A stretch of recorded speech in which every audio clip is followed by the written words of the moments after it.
नमस्कार दोस्तों। 13 मार्च 2025 के सुजसी बुलेटिन के अंक में आप सभी का स्वागत है। जानते हैं कौन सी ऐसी खबरें हैं जो आपके एग्ज़ाम की दृष्टि से इम्पोर्टेंट है। आप सब ने होली अच्छी से मनाई होगी और सब ने आनंद लिया होगा। तो शुरू करते हैं, वापस अपने रिदम में आ जाइए और 2 दिन के ब्रेक के बाद आज आप लोग अच्छे से पढ़ाई करिएगा। राजस्थान में निवेश का सर्वश्रेष्ठ माहौल है, ऐसा कहा गया है अभी हाल ही में राजस्थान में। ये राजस्थान राइजिंग समिट जो 13 और 14 तारीख को दिसंबर में राजस्थान के जयपुर में आयोजित की गई थी, उसकी तस्वीरें आप सब लोगों के सामने हैं। और अब हम लोग आगे बढ़ते हैं। राइजिंग राजस्थान 25 लाख करोड़ रुपए के एमओयू को धरातल पर उतार रही राज्य सरकार, ऐसा राज्य सरकार ने अभी हाल ही में प्रकाशित किया है। हालांकि यहाँ पर तमाम खबरें जो दे रखी है वो आप पहले से जानते हैं। उद्योग एवं कर्नल राज्यवर्धन सिंह राठौड़ विधानसभा में उन्होंने बताया कि राइजिंग राजस्थान समिट के माध्यम से प्रदेश में निवेश के लिए 35 लाख करोड़ रुपए जो है, कितने 35 लाख करोड़ रुपए के एमओयू जो है उसको हस्ताक्षरित किए गए हैं। 2.25 लाख करोड़ रुपए से अधिक के एमओयू जो है वो क्रियान्वित हो चुके हैं। ग्लोबल समिट के माध्यम से राष्ट्रीय एवं अंतर्राष्ट्रीय स्तर पर राजस्थान में निवेश के लिए सकारात्मक माहौल तैयार हुआ है। तुलनात्मक रूप से गत सरकार के दौरान आयोजित इन्वेस्टमेंट समिट में 12.50 लाख करोड़ रुपए का निवेश आया है। इसमें से भी केवल 28,000 करोड़ रुपए के लागत से एमओयू का क्रियान्वयन भी हो सका है। ये समिट के दौरान हस्ताक्षरित 1,000 करोड़ रुपए से अधिक के एमओयू को प्रगति की मॉनिटरिंग एवं मुख्यमंत्री श्री भजनलाल शर्मा लगातार क्या कर रहे हैं, बैठक ले रहे हैं और जो एमओयू है उनको धरातल पर उतारने का प्रयास। सबसे ज़्यादा सौर ऊर्जा के क्षेत्र में एमओयू है। ये 35 लाख करोड़ रुपए की राशि जरूर याद रखिएगा। मुझे ऐसा लगता है कि किसी न किसी एग्जाम में ये जरूर पूछी जाएगी। नई नीतियों से निवेश आसान हुआ। राजस्थान में ऐसी कौन सी नई नीति लाई गई? जैसे राजस्थान में एमएसएमई नीति 2024 लाई गई, राजस्थान निर्यात संवर्धन नीति 2024 लाई गई,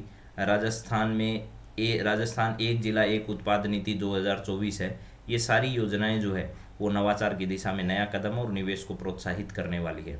प्रदेश ऊर्जा क्षेत्र में आत्मनिर्भर हो रहा है। इन्होंने कहा कि सर्वाधिक 28 लाख करोड़ रुपए के एमओयू, यानी 35 लाख करोड़ में से 28 लाख करोड़ रुपए केवल ऊर्जा क्षेत्र में जो है वो निवेश के लिए किए गए।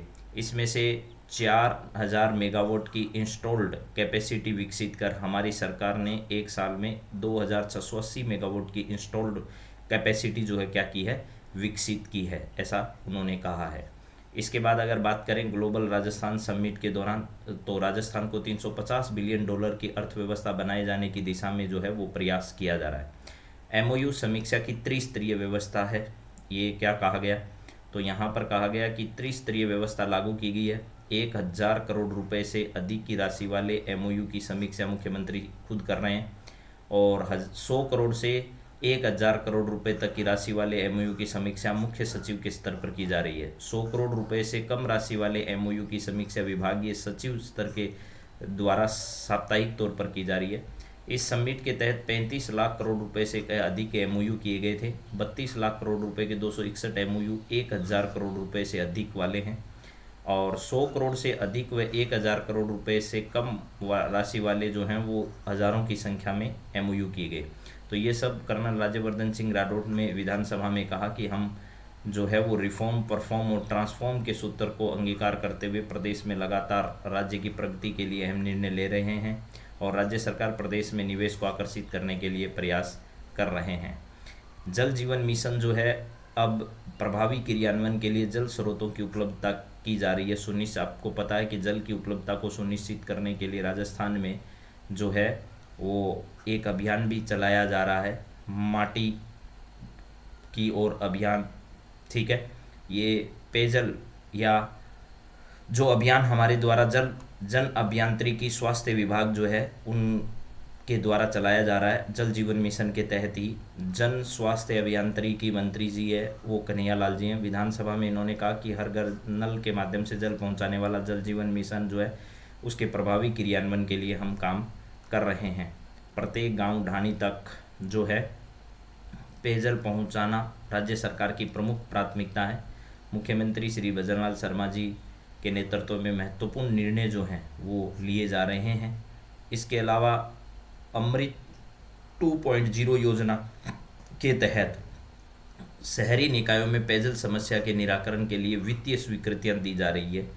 वर्तमान सरकार के द्वारा 2067 नए नलकूप एवं 2916 नए हैंडपंप जो हैं वो लगाए जाने प्रस्तावित हैं।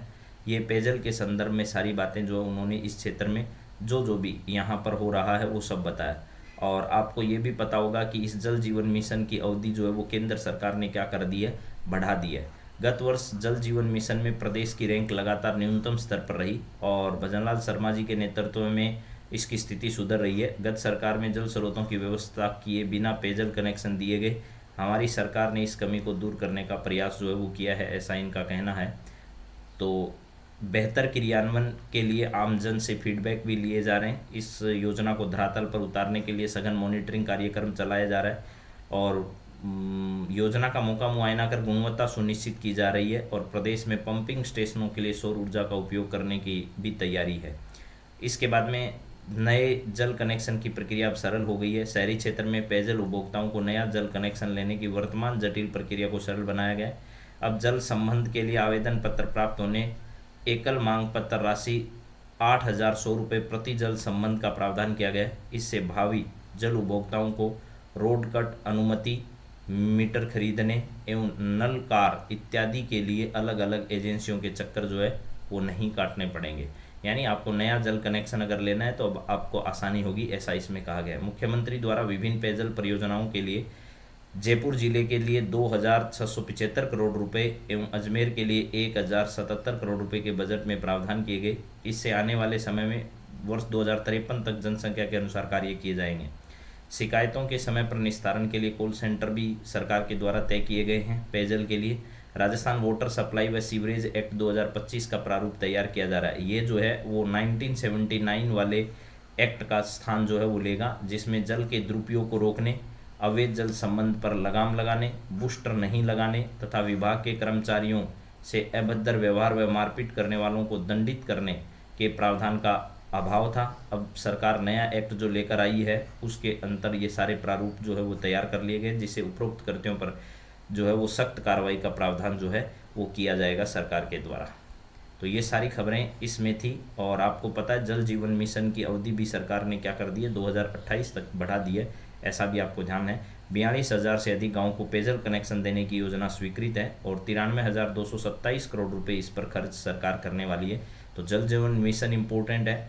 इधर आप लोगों का राइजिंग राजस्थान समिट जो उसके दौरान किए गए MOU भी इम्पोर्टेंट है। तो ये सारी खबरें आप लोग ध्यान रखिएगा।